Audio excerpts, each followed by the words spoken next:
starting now. We want to go through the articles.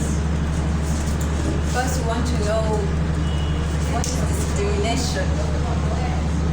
And do we feel in South Sudan that we are not being discriminated against? That we have all access and all opportunities? When I talk about equal access, I mean that you have access to education, you have access to employment, access to healthcare, all of this political arena also in public life. Are you allowed to do something to represent, for example, represent South Sudan in national level as a leader? All of this you can find them in CEDAW. What do we have really to have to know? So let's go through it.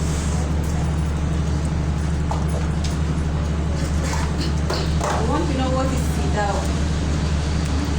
CEDAW is the acronym for the Convention on the Elimination of All Forms of Discrimination Against Women. The treaty was the first critical step in developing a standard for basic human rights for women. This standard addresses abuses physical, sexual, economic, and political of women and promote women's equality of rights and well-being. We have Article 1 defines what's the meaning of discrimination.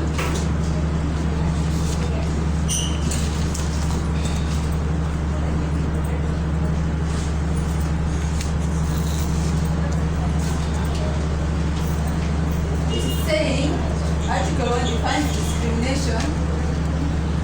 For the purpose of the present convention, the term discrimination against women shall mean any distinction, exclusion, or restriction made on the basis of sex, which has the effect or purpose of impairing or nullifying the recognition, enjoyment, or exercise by women irrespective of their marital status on the basis political, economic, social, cultural, civil, or any other field. So it's saying in a way that discrimination here is like when you deny someone the right to enjoy something, or you tell someone you're trying to treat someone differently. Like for example, you tell the boys to go to school because they are the one who will be, taking care of the family. So you send them to school, and then you will say, the girls, let them stay at home, because at the end they will go and get married. You are not going to benefit from that. So that's why it's telling us that if you are doing that, that means you're discriminating. If you do any exclusion or restriction, that means you are discriminating. And discrimination has an effect. That's why they already enact law for that, to eliminate it. Because it can deny opportunity to education, work, and leadership. As I've told you in those examples, that you've been discriminated in education, you will not be given a right to go to school and work. Until now, we have people who still stay at home. They don't go to work because maybe their husband say you don't need to work. I will give you money like that. And then when he starts now staying at home, he will start telling you, okay, you will do whatever you want to do, because you will be under him. You don't have that power, to exercise your life, in a way that you want it. And if we talk about leadership, in South Sudan we can see still women access to leadership is still very low. Yeah. It can cause also psychological torture. For instance, if one is denied education because she's a girl, you will always feel that you are less, like your dignity. You will not feel that you are being respected because you always feel that there is something missing in your life. You feel that you are just someone who is there because you don't have actually that power, to develop yourself. It makes one lose dignity and self-esteem. And number 4 is increased poverty. And all of this is just because at the end, because you are not educated. Because everything nowadays is about education. If you are not educated, you will not get good work. If you are not educated, you will not be having, you will not be having a source of income, because nowadays everyone is here. We are not in that time anymore of you go to fish and collect and bring children. Time has changed. So you need to be educated so that you can develop yourself, you can live a good life.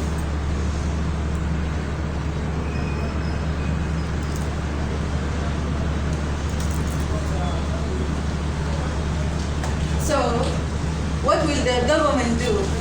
The government has an obligation. Article 2 says that the state parties condemn discrimination against women in all its forms, agree to pursue delay a policy of eliminating discrimination against women, and to this end undertake appropriate legislation, if not yet incorporated there, and to ensure through law and other appropriate means the practical realization of these principles. In Article 2, we can see that the state, they are bound with this treaty, that they have to protect, they have to respect, and they have to fulfill human rights. And they have to put laws, they have to enact laws that try to protect women, and those laws to eliminate any discrimination. That's Article 2.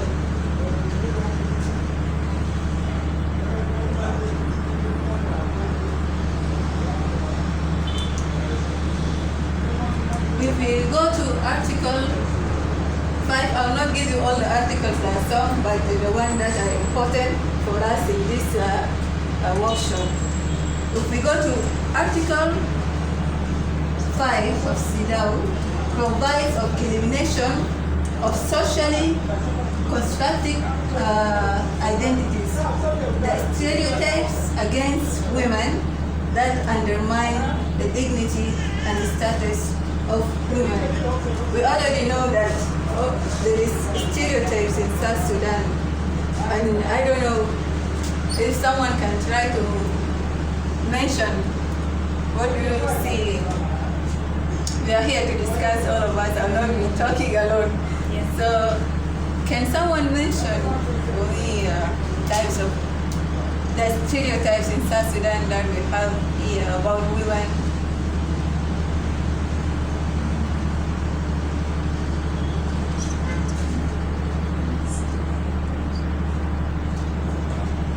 I mean, there are some ideas that are negatively impacted our lives as women.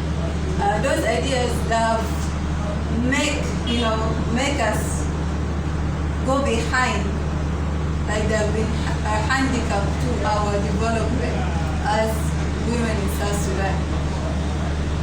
I can say, you're welcome. Thank you. Actually, here in South Sudan, even currently, women are being reduced to the level that they cannot make decisions in the family, and they are reduced, like, most especially in child rearing. That is one of the responsibilities. Men think women cannot give names to their children. It's only them who decide upon the name they have to give the child. And to add on that, there is also, in terms of work, they feel women are not supposed to work because they are the heads of the family. So they are taken as, the men are taken as the head of the family. So the women have no right to go and work. They are basically, what they know, like, women to do is taking care of the children and then being a housewife, basically, not working. It even demoralizes their confidence. Like, yeah. So you have mentioned one, it promotes inferiority complex and prevents women from achieving their potential because they will always feel that they are less, they don't Less have value. Yeah. So, like, they will lose their confidence. At the end, they will just, like right now, I realize that most of the time in leadership here in South Sudan, many women, they still feel like, they can't lead, they still feel like, this is not my work, That one, it is not them actually, but it was because ideas that has been put there in their mind, when you are born, you have been assigned just all the roles that you know in your life, that you will be getting married and giving kids only. That's it. But what again? Any ideas? Okay, Women are programmed in the way that they are always receiver. Okay, they are being programmed from childhood, growing up. They know that I am a receiver, not a provider. Yeah.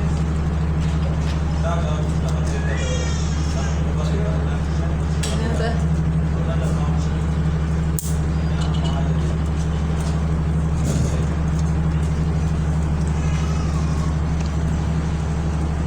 So it promotes inferiority complex and prevents women from achieving their potential. It denies women position because women are portrayed as mothers, and at the end result is poverty because you don't have anything in your hand, you can't do anything. So that's the reason nowadays we can see that poverty is just too much in South Sudan. We go to Article 6, speak about the discrimination through trafficking, buying and selling girls, as well as the exploitation of prostitution. About buying and selling, for me, I don't know. I can see that there is no buying and selling. Or what do you think?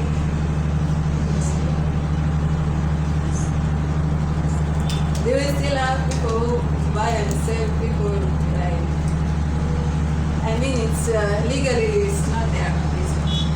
But some people. But what I can see is that there is exploitation and prostitution. There are still some people they take advantage of their, even mothers at home, they can take advantage of their girls, they let her go and, go around with some men and then to bring income at the end. That one is there. I've realized, I don't know if someone know about this. Okay, the thing here is, it's not that parents are encouraging them to go and do such activities. Mm-hmm. But in some scenarios, you can find a girl is at home with the parents, but lack of parental to the girl, then the girl will be like, since my parents are not providing this and this to me, I should better go and look for work or work for myself. So in the process, yes, you are not educated, you don't have papers. So you'll be like, okay, let me maybe go and sell some things on the road. That's where you get exposed to the world and see things differently. Though you try to be yourself and be like, I know where I came from, I have to maintain such this and this principle to guide me in my work. But you can reach in some extent whereby you be like, okay, you know, the work that I'm doing is not it's not providing to my work expectations, because you as a girl, you have your own needs. And once you take the step of standing your ground to support yourself, your parents will consider you as independent girl. Then this one, it will lead to you providing for yourself everything, including tuition fee. So in this process, you get exposed to different people. You get to know different people with different backgrounds, and you get to know a lot of different things. So in this way, your brain will start to focus on negative things instead of focusing on what brought you into to start doing such a business. Then this is how you get exposed. And definitely men will look at the advantages, will look at where you are low, like your point of weakness. Like if your issue is money, then they'll be like, okay, you know what, you need to leave this, I'm going to take care of you. They will start talking you. Like for you to be like, okay, I think my parents are not caring for me, but look at this stranger, he's taking care of me. So, you know, this is how they get. And then after this man using him, the man will withdraw. So once that guy withdraw, definitely you're not going to be like this, you're already exposed. So you will look also for another man, not with the aim of making money, but with the aim of maybe getting someone that you will make a family with. So they will take it in a negative way that this is persecution. Because at the end of the day, there is exchange of money. You not directly, but indirectly, be like, I'm supporting you in your school, I'm supporting you to buy for yourself something, you know, indirectly, but the way they change things is different. Yeah. So exploitation can come not from parents alone, but even from people who are outside. You know, they will take advantage of you lacking with money. Yeah. And that's it. So if we see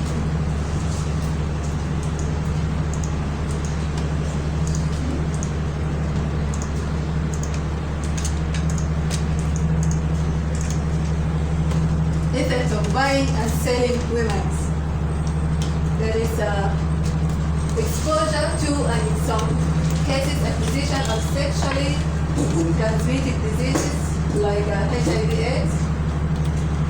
Number 2, can lead to psychological torture and loss of self-esteem. Again, unwanted children, and it will lead to sometimes to violence and death, because maybe you are put in that situation by someone. You just want him, for example, for his money, and then something happened, and then he decided now, to leave you because you want money, of course, and then suddenly something happened, you start fighting each other, that's lead to violence. And sometimes you find that at the end, in that violence you fight with your boyfriend or somehow, then it will lead to death at the end. So that's the scenario. I don't know if you have another scenario in your head that lead to violence and death.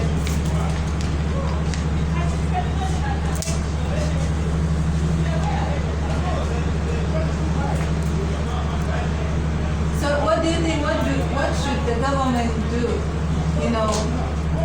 Because that one, we don't have like direction in that thing of exploitation. We still have exploitation in South Sudan.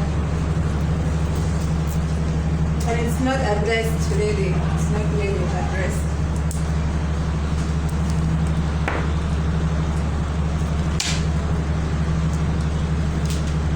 to Article 7, that's our point, because our aim is to trying to bring women up to be leaders in the future. We want women, to realize their potential. We want women to know that, you can do much better. You can participate in leading your country, and you have a voice, that you are important. We have Article 7. I can say it's for leaders because this article addresses this discrimination against women in political and public life. We have the ways of discrimination. It happens like the gender roles that prevent women from participating in political leadership, including domestic chores and stereotypes that disregard women's role in leaderships.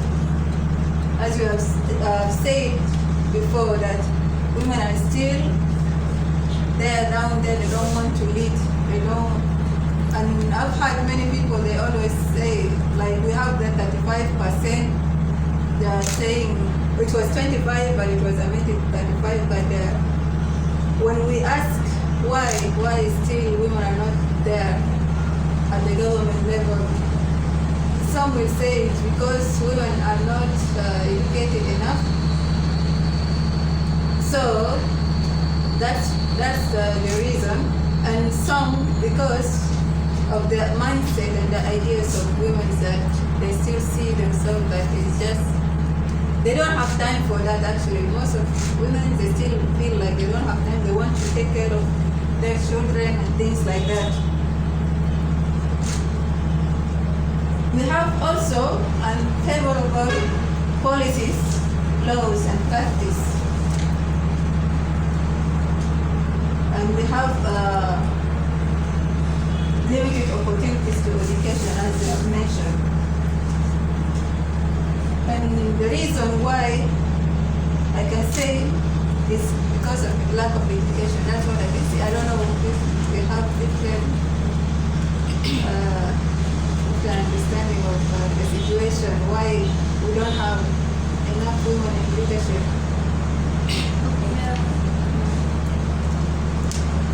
Okay, for me, in leadership, actually, everyone is a leader.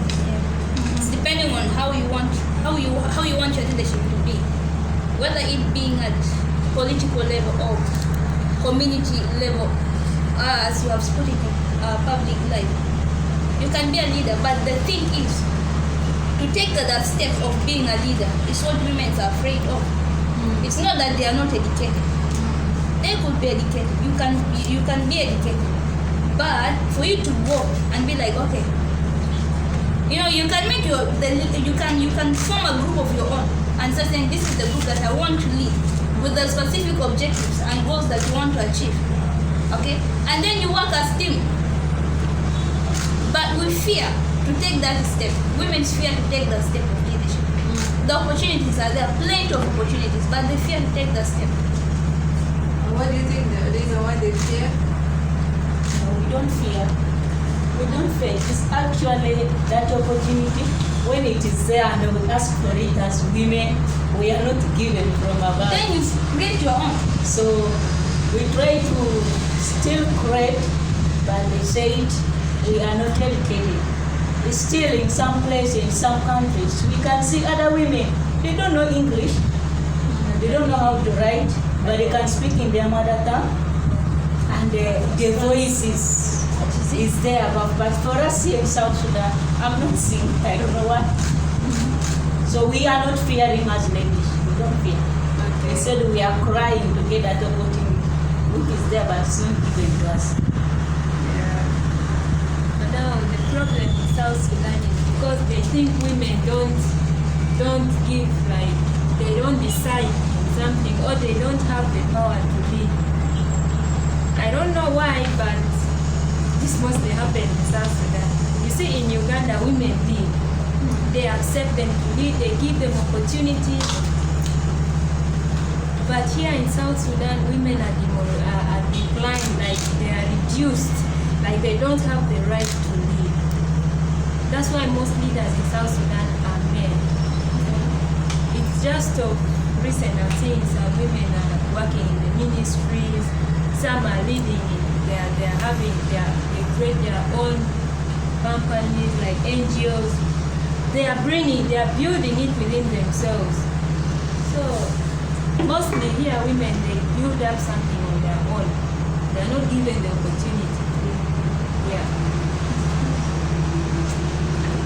Another.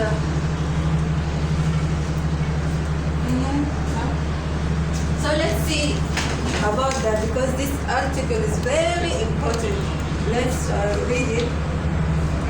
Article 7 says, state parties shall take all appropriate measures to eliminate discrimination against women in the political and public life of the country, and in particular shall ensure to women on equal terms with men they have right to vote in all elections and public referenda, and to be eligible for election to all publicly elected bodies, to participate in the formulation of government policy and the implementation thereof, and to hold public office and perform all public functions at all levels of governments. C, to participate in non-governmental organizations and associations concerned with the public and political life of the country. So, Article 8 says the state parties shall take all appropriate measures to ensure to women on equal terms with men, and to, without any discrimination, the opportunity to represent their government at international level and to participate in the work of the international organizations. So here it gives us the right to participate internationally. And here in South Sudan, at the international level, do you think that we are participating really? For me, I don't think so still. A few. We only have now, how many, I don't remember exactly, how many at the international level? A few. They're very few.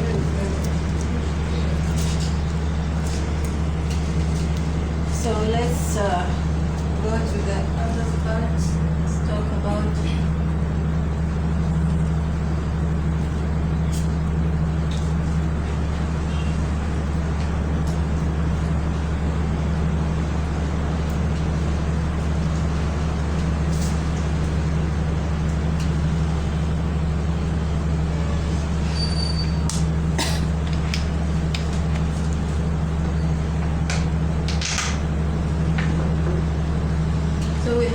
ways of discrimination, the gender roles that prevent women from participating in political leadership, including domestic work. This one we have already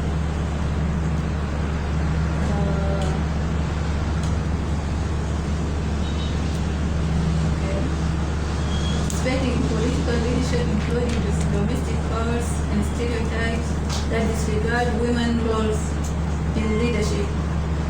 For me, I can see that sometimes some men, they feel that, women, they can't do anything. That's what I can see. They still have that kind of attitude that make you feel like, you are not the right, you don't have the right, positions. You are not supposed to be there. Some people don't make you feel like that, that you are not supposed to be there.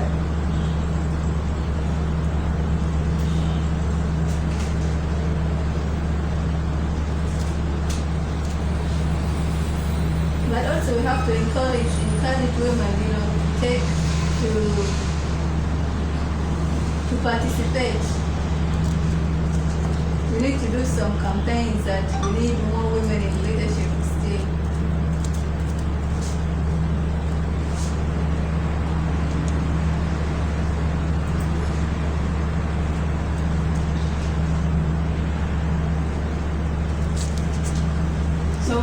effect of this form of discrimination, suppression of women concerns worldwide. A country misses out on the knowledge and expertise that women can bring to decision-making tables that enhance peace, development, and human rights around the world.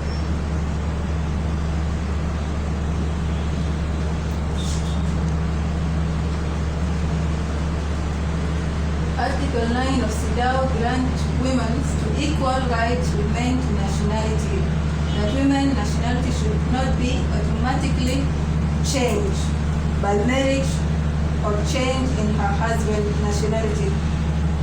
So this one talk about nationality sincere, that you have the right to nationality, and that if you are married, it doesn't mean that you can it can change your nationality or now you have a right to nationality whether you are married or not. Your nationality cannot be changed. That one I don't think we have problem with the nationality in South Sudan here actually. Number 10, Article 10. That's what we want to focus on. It's about education. I don't know, sometimes I feel this is the one that we need to talk about today because we have problem. In leadership, if you are not educated, of course you will not be able to influence the decision, because sometimes I see that when you bring someone who is not educated enough, he will mess up things. He will bring wrong decisions to people. People start complaining, this man doesn't know anything. He will just be there. He will sabotage even the work, the development of the country. That's why education is the key to everything I can see. And we have seen a lot of discrimination. Not here in Juba. In Juba here, everyone goes to school nowadays. Everyone has the right to go to school. No one can say it because we have seen the goodness of education. But if we go still to the rural area, we go down there, for example, to bed there, it is still, women still don't go to school. There's no access to school, actually. And that one, also I realized that there is something that even the education fee has become very expensive. Nowadays, someone told me, I was asking yesterday about the children, how much is the fee, to go to school for the term. Someone was telling me, like, you have to pay 300, that she was paying like 600 for the child to go to school. 600 USD. I was like, what? Yeah, that's true. Nowadays, it's even more. Even more. Yeah. So it's really a very hectic thing. I was like, now, with this economic crisis again, that means in the future we'll not have children going to school in that case. So it's very dangerous situation. So we have discrimination that some parents give boys to go to school and deny their daughters the right to education. We have domestic cause that prevent her from attending school. We still have this kind of attitude that some people, especially for the orphans, people who are living with their aunties, things like that, they don't care about them most of the time. They will let them stay at home to do the work, and they're sending their children to go and study, but for this one, they don't care about them. So that's a discrimination. So we have the effect of this form of discrimination: high numbers of illiterate women and girls. So we have a lot of women nowadays that still the uneducated, this one make their life miserable. That's why now we have issues that women nowadays, you want to look for someone who have good income so that you can depend on, and that has increased poverty, as you have said. When we have poor health sometimes because you don't have good information in your hand. You can take anything, like for example, if you are sick, if someone tell you, oh, you should take this medicine, you just take it like that and you don't know the effect, how will it affect your body. That's lack of education. Yeah, that's why it can lead to poor health. As we have said, early marriages and leads to early pregnancies. And at last we will have violence will occur. And this violence, it's because sometimes women who are illiterate, who are not educated, sometimes they don't know how to defend themselves. They don't know that they have rights. So most of the time they have rights. So they will start, to fight to get the rights sometimes. That's why here we say that it leads to violence.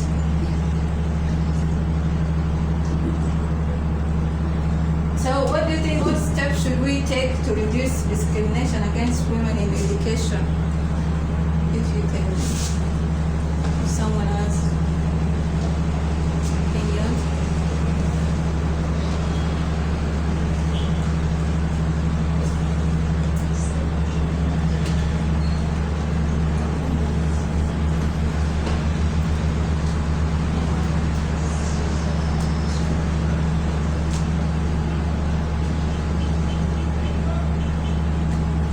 Any question?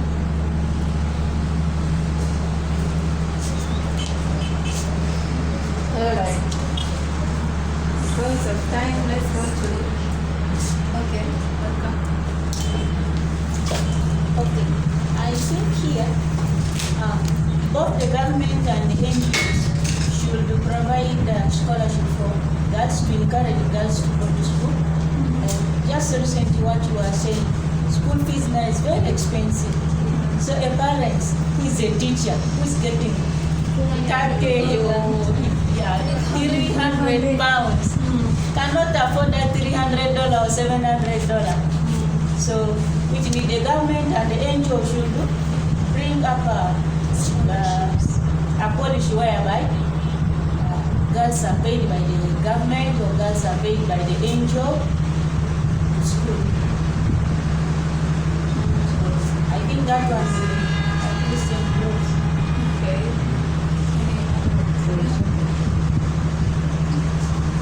The government will also put up some school in rural areas, like for example, like in Uganda, not only in rural areas, whereby the government can give like maybe 70% for the, like you go to school as a government school, the government, you just pay like maybe let me say 20% or 15% around the point period. That will encourage like those other uneducated parents. Even like for us in Africa, most parents has got like more than 10 to 11 children, whereby they cannot even afford all to pay for their tuition. So the government should also increase more schools in the country, because when the government has put, like here now in South Sudan for instance, government school is not more than the private school. That's why like private schools happen to pay more, like whenever, okay, like it was more excuse me, like in a private these more schools in South Sudan, they are being put up or set up by the private sectors. But if it was like the government sectors, you will look into it, you will be like, no. So we have to help these students. If the tuition is like too much, like this one, they are saying 100 or let me say 50,000, it will be like, okay, the students or the pupils should pay like maybe 2% or 80%, or let me say 2% or 3% of the fee, then the government will top up. So that one will increase children or parents to also work hard to provide for those children, and also to increase security in the country, Like, okay, I'm talking more about Uganda because I've stayed there most of the time. In Uganda, poverty is everywhere, in every country, in every nation. But security matters, In Uganda, even the poverty there is two more than the one compared to South Sudan. But the security is the one encouraging the parents, although they cannot afford, but they can go through farming, you understand. They cultivate their stuff, and at the end of the day, they bring it to the market, and they also manage to raise some money to support their children. But in our country, security is the most problem in our society. Yes. Okay. Well, to add on to that, about how to reduce discrimination against women in education. For instance, let me give an example with me. When we were growing up, our dad was the only person who stood up to take us to school as girls. So our uncles were like, why are you taking these girls to school? In the middle, they may even get pregnant or disappoint you somehow. My dad just paid deaf ears to them. So one time, I think I was in my form 6, because I studied in Uganda.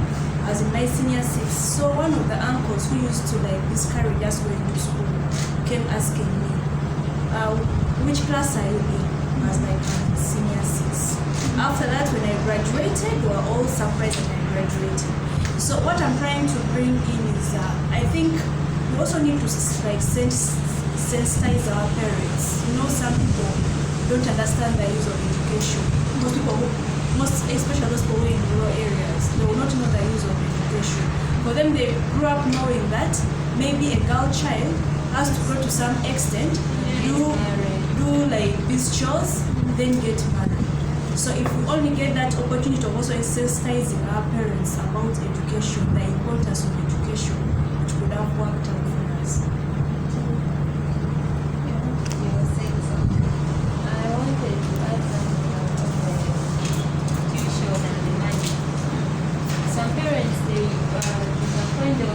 This girl, she's not supposed to go to school. Or maybe if there are boys and girls in the family and the money is not enough to cater for their tuition for all of them, they will say maybe the boy should continue with his studies, the girl should remain home. Because they feel these boys will be more important in the future than the girl. For them, like she said, they think girls just have to do house chores, stay at home, then afterwards they will get married and go and start up another family. They don't know that these girls will still come back and love the same family. In addition to what she just said, yes, some families, because of a lack of income, they have little resources. That's why they tend to do that. And some family, they actually be like, no school for everyone. No school for everyone. So the boys will be like, okay, since for us we move around, and for girls the limit is in the kitchen. You stay in the kitchen. So they will go out, house show, and get money. Surprisingly, their parents will see them going to school. And for you who is a girl, you stay at home because you're doing house chores. So you have no option either to generate money also. Like,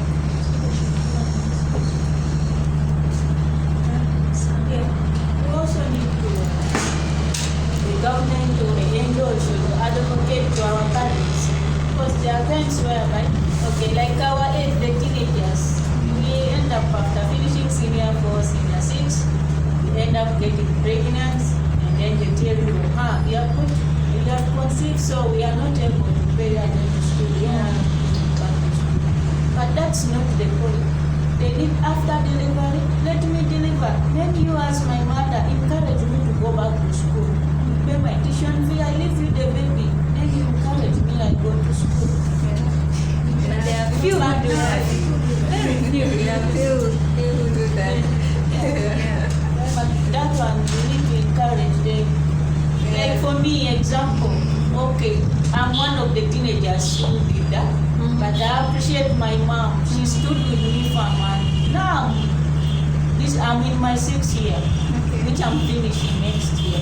So I appreciate her. Nice. That's very good. Any addition?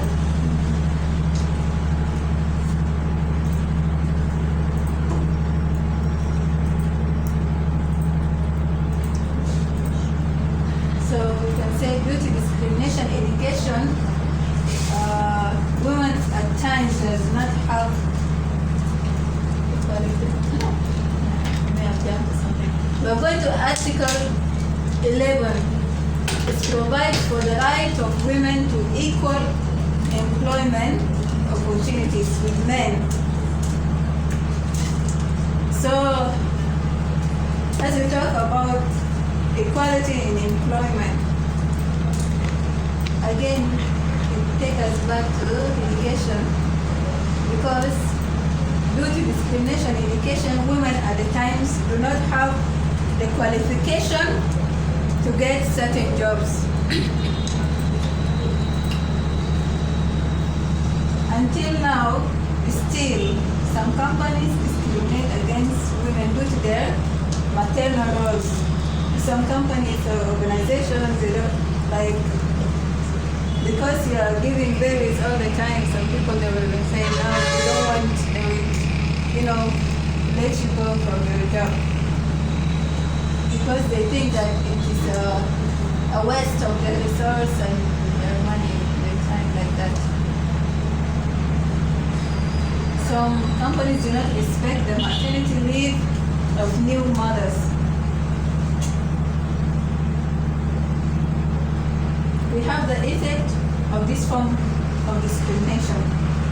It denies women privileges to positions they could occupy if they were given the opportunity to employment. Number 2, also poverty. Again, lead to poverty and dependency, because you don't have a job, you will be depending on other people in your family. And also underdevelopment, you will not be able to, pursue your dreams or your potential or the life that you want to have. If you don't have an income or a source of living, because everyone in this life you are running, ups and downs, because at the end of the day you want money, you want resources so that you can have whatever you want, so that you can do whatever you want to do.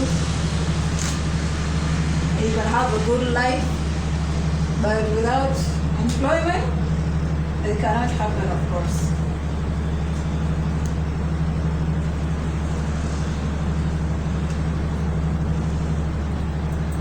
We have Article 12, provides for the right of women in health care and family planning. About health care, do we have problems with health care? Yes. What do you think is the problem there? I don't think that we have good health care. A good system of health care, I don't know.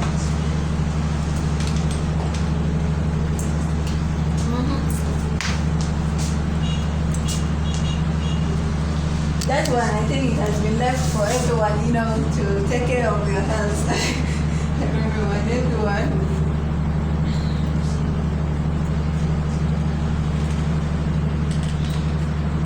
We have Article 13 speak about discrimination against women in economic and social life.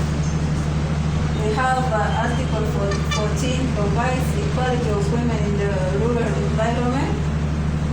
Those one will not concentrate on that much. We have Article 15 provides equality before the law between men and women, especially in fields relating to the legal capacity of women, freedom of movement, and choice of residence.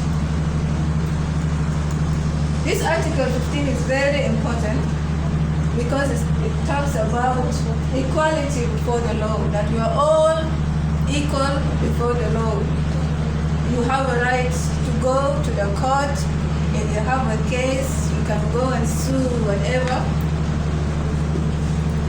It's not only left for the men to go to court only, but women, if you have some complaints, sometimes your land has been taken, sometimes there is violence, you have to go to report your husband or something like that. There is a fighting in the house. So you have a right to go to seek protection, actually, to be protected by the law. That whether you are a man or you are a woman, equally, we have that kind of rights. But that you have the legal capacity. In legal capacity, you have the capacity, to have a right to conduct some, if you want to buy land, some agreements, you have that right.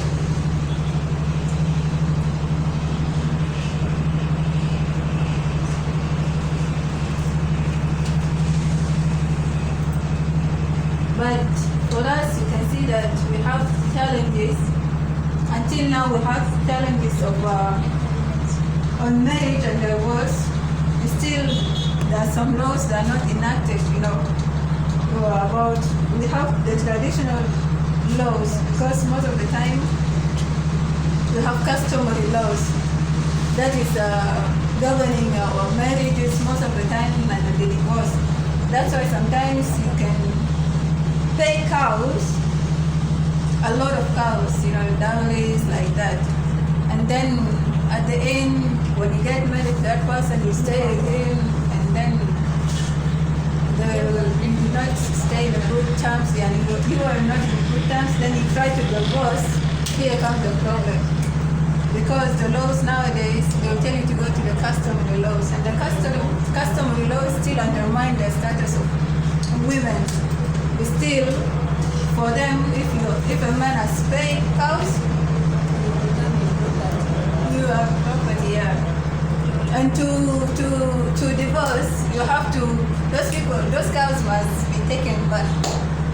Okay, it can be 100 or something. Those people have already eaten your cows long time ago. So now you will be in that dilemma.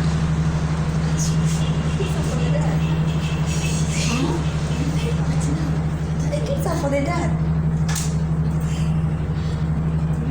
So it's still, the laws here are not. Okay. Yeah, welcome. In such scenario, what do you think could be the solution?